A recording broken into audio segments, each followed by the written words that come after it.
Welcome back. Today, we're going to explore a crucial aspect of using N3uron efficiently.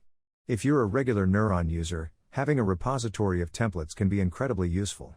It allows us to streamline our workflow, providing ready-to-use configurations every time you embark on a new project.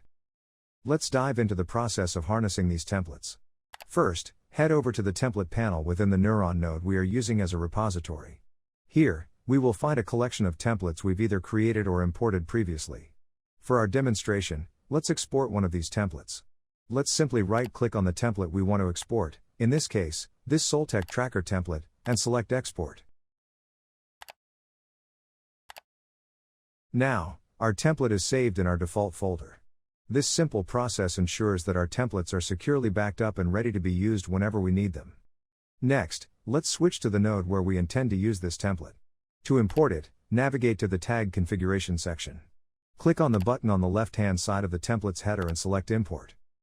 Choose the specific template file we want to import, in our case, Soltech's Tracker template, and click Open.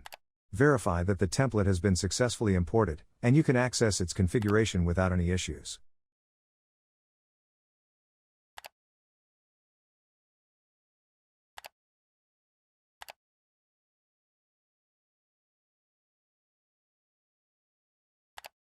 As you can see, reusing templates in N3uron is a straightforward process that significantly reduces the time spent on creating your data model, making your project setup smoother and more efficient.